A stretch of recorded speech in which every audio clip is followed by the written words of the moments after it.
ମାମା, ମୋର 1,000 ଟଙ୍କା ଅର୍ଜେଣ୍ଟ ଦରକାର। ତମେ ଦେବ ନା ଦେବ ନାହିଁ କହିଲ? ଏତିକି କହି ଜୋରରେ ପାଟି କରି ଉଠିଲା ରୀମା। ରୀମାର ପାଟିରେ ଦବି ନ ଯାଇ ସୁମିତ୍ରା କହିଲେ, ତୋର ଏ ବାଜେ ଖର୍ଚ୍ଚ ମୋର ପସନ୍ଦ ନୁହେଁ, ବୁଝିଲୁ? ଏଠି ଟଙ୍କା ଗଛ ଲାଗିନାହିଁ ଯେ ତୁ ଯେତେବେଳେ ମାଗିବୁ ମୁଁ ଗଛ ହଲେଇ ତୋତେ ଦେଇଦେବି। ରୀମା କିନ୍ତୁ ରାଗି ଯାଇ କହିଲା, ଆଚ୍ଛା, ମୋତେ ଦେଲା ବେଳକୁ ନାହିଁ ଆଉ ତମ ପୁଅକୁ ଦେଲା ବେଳକୁ ଅଛି ନା? ଠିକ୍ ଅଛି ମାମା, ମୁଁ ଆଉ କେବେ ବି ମାଗିବି ନାହିଁ କି ଆଉ ତମ ପାଖକୁ କେବେ ବି ଯିବି ନାହିଁ। ଏତିକି କହି ଦୁମ୍ କରି ଫୋନ୍ ଥୋଇ ପବ୍ଲିକ୍ ବୁଥ୍ ବାହାରକୁ ବାହାରି ଆସିଲା ରୀମା। ମନକୁ ମନ ଗାଣୁ ଗାଣୁ ହେଲା ନିଜ ଜନ୍ମଦାତ୍ରୀଙ୍କ ଉପରେ। ପର୍ସ ଖୋଲି ଦେଖିଲା ପାଖରେ ଅଛି ମାତ୍ର 500 ଟଙ୍କା। ତାକୁ ଚାକିରି ପାଇଁ ଆହୁରି 2 ଦିନ କେଉଁଠି ଶସ୍ତା ହୋଟେଲ ଦେଖି ରହିବାକୁ ହେବ।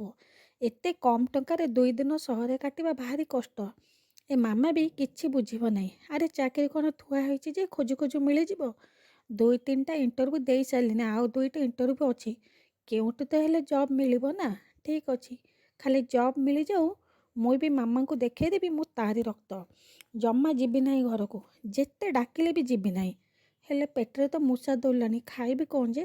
ଏତିକି କହୁ କହୁ 500 ଟଙ୍କାକୁ ପର୍ସରୁ କାଢ଼ି ଏପଟ ସେପଟ କରି ଦେଖିଲା ଏବଂ ଦୋକାନୀ ହାତକୁ ବଢ଼ାଇ ଦେଇ କହିଲା, ଭାଇ, ଗୋଟେ ବିସ୍କୁଟ୍ ପ୍ୟାକେଟ୍ ଆଉ ଗୋଟେ ପାଣି ବୋତଲ ଦିଅ। ଆଉ ପାଖରେ ରହିଲା 470 ଟଙ୍କା। ଦାୟିତ୍ୱର ସହ ଟଙ୍କାକୁ ବ୍ୟାଗ୍ରେ ରଖି ବ୍ୟାଗ୍ଟିକୁ କାନ୍ଧରେ ପକାଇ ଶସ୍ତା ରୁମ୍ ଖଣ୍ଡିଏ ଖୋଜି ବୁଲିଲା ରୀମା। ଏ ହୋଟେଲରୁ ସେ ହୋଟେଲ ହୋଇ ପାଦରେ ଚାଲି ଚାଲି ସହରଠାରୁ ଢେର ଆଗକୁ ଚାଲି ଯାଇଥିଲା ସେ। ଗୋଡ଼ ସବୁ ଚାଲି ଚାଲି ଆଉ ଉଠୁନଥାଏ ପାଦେ ଆଗକୁ। ନିଜକୁ ଆବିଷ୍କାର କଲା ବେଳକୁ ସେ ସହର ବାହାରକୁ ଆସି ସାରିଥିଲା। ସନ୍ଧ୍ୟା ହୋଇ ଆସିଲାଣି। ଏ ଯାଏ ଶସ୍ତା ରୁମ୍ ଖଣ୍ଡିଏ ଯୋଗାଡ଼ କରିପାରିନି ଭାବି ଚିନ୍ତାରେ ରାସ୍ତା କଡ଼ରେ ଥିବା ଗଛକୁ ଆଇଜୋହି ଛିଡ଼ା ହୋଇ ପଡ଼ିଲା। କିଛି ସମୟ ଯାଇନି କେହି ଜଣେ ପଚାରିଲା, ମା, ଘର ଖୋଜୁଛୁ? ବୁଡ଼ିଗଲା ଲୋକ କୁଟାଖିଅକୁ ଆଶା କରିବା ପରି ରୀମାକୁ ଆଶାର ସୂକ୍ଷ୍ମ କିରଣ ନଜର ଆସିଲା। ଖୁସିରେ କୁଣ୍ଢମୋଟ ହୋଇ କହିଲା, ହଁ ଅଙ୍କଲ, ଘର ଖୋଜିଛି। କିନ୍ତୁ ଆପଣ କେମିତି ଜାଣିଲେ? ଲୋକଟି ବେଶୀ କଥା ନ ଗପି କହିଲା, ମୋ ନଜରରେ ଗୋଟେ ହଷ୍ଟେଲ ଅଛି, କିନ୍ତୁ ଏଠାରୁ ପ୍ରାୟ 20 କିମି ଦୂର। ଘର ଭଡ଼ା ଖାଇପି ଦିନକୁ 100 ଟଙ୍କା। ଖାଇପି 100 ଟଙ୍କା? ବାଃ, ବହୁତ ବଢ଼ିଆ ତ।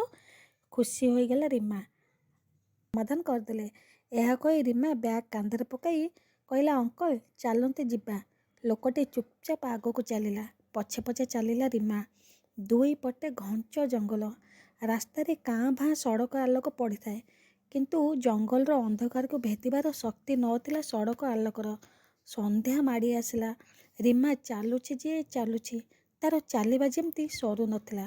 ଚାଲି ଚାଲି ଅନେକ ବାଟ ଆସି ସାରିଥିଲା ରୀମା। ଥକି ପଡ଼ି ଛିଡ଼ା ହୋଇଗଲା ଟିକେ ଦମ୍ ମାରି। ଅନେଇଲା ଟିକେ ପଛକୁ। କିଟି କିଟି ଅନ୍ଧାର, ଘଞ୍ଚ ଜଙ୍ଗଲ, ମୁହଁକୁ ମୁହଁ ଦିଶୁନଥାଏ। ହଠାତ୍ କିଏ ସାଏଁ କରି ଏପଟରୁ ସେପଟ ଦୌଡ଼ିଲା ପରି ଶବ୍ଦ ହେଲା। ଚମକି ପଡ଼ିଲା ରୀମା। ଛାତିରେ ମେଞ୍ଚେ ଛେପ ପକାଇଲା। ଧରିଥିବା ମୋବାଇଲ ଲାଇଟ୍ଟି ବୁଲାଇଲା ଚାରିଆଡ଼େ। କେହି କୁଆଡ଼େ ଦିଶୁନଥିଲେ। ମୁହୂର୍ତ୍ତକ ପାଇଁ ରୀମାର ସ୍ପନ୍ଦନ ବଢ଼ିଗଲା। ଡର ଲାଗିଲା ଟିକେ। ତଥାପି ନିଜକୁ ସମ୍ଭାଳି ପଚାରିଲା, ଅଙ୍କଲ, ଆମେ ତ କେତେ ବାଟ ଆସି ସାରିଲେଣି। ହଷ୍ଟେଲଟା କେଉଁଠି ଯେ? ଏଠି ତ କେହି ଲୋକ ଦିଶୁନାହାନ୍ତି।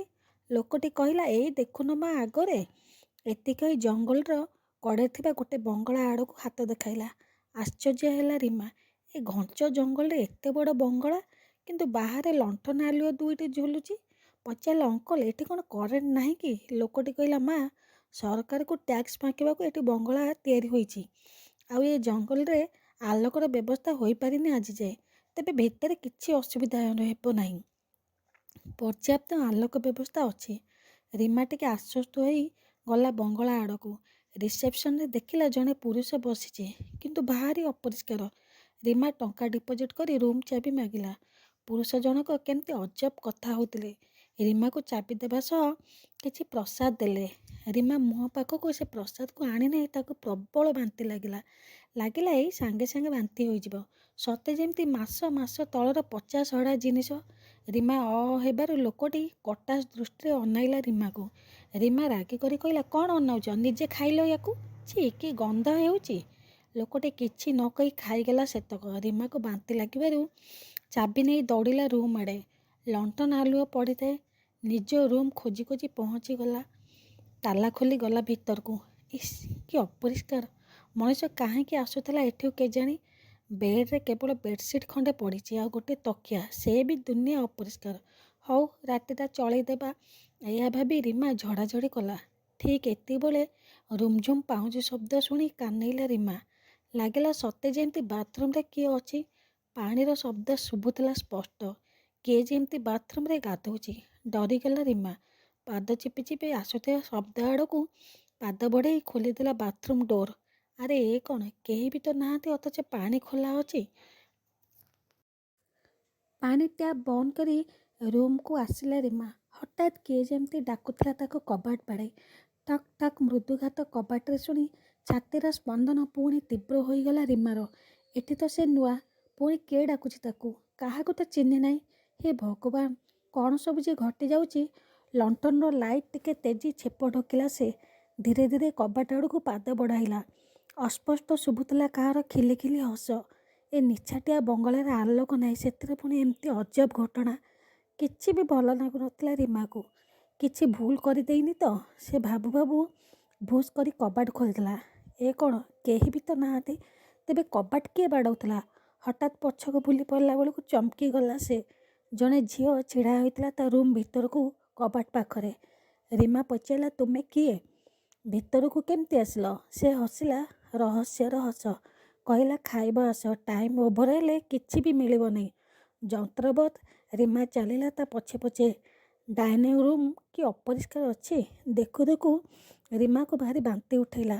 ସତେ ଯେମିତି କେତେ ବର୍ଷ ହେଲା ଡାଇନିଂ ରୁମ୍ ସଫା ହୋଇନାହିଁ। ତଥାପି ପେଟର ଭୋକ ମାରିବାକୁ ନାକ ଚିପି ଖାଇବାକୁ ବସିଲା ରିମା। ଖାଇବା ଧରି ଜଣେ ବିରାଟକାୟ ମଣିଷ।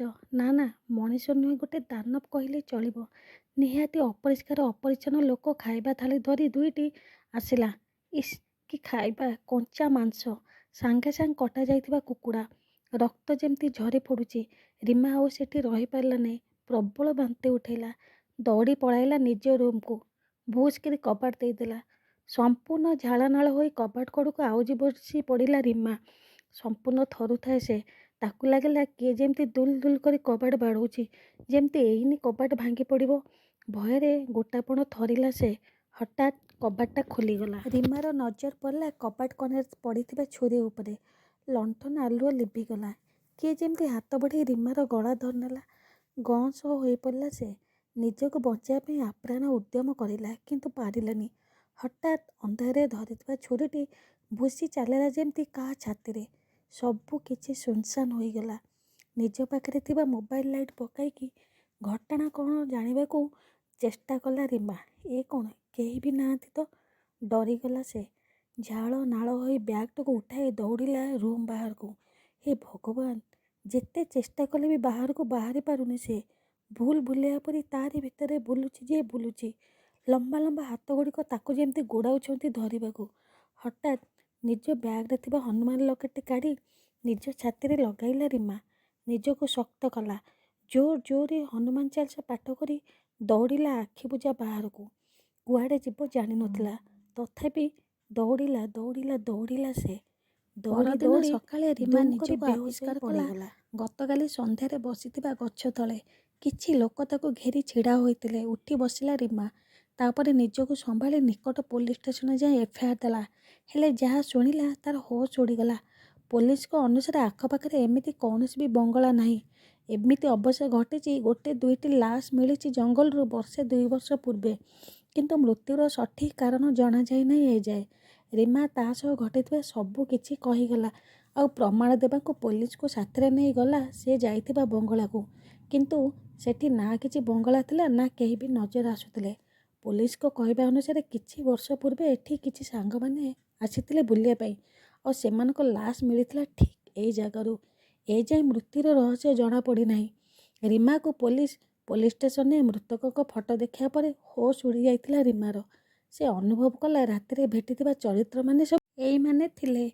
ସେ ଶିହରି ଉଠିଲା ଅଜଣା ଭୟରେ ବଙ୍ଗଳା କଥା ଭାବି।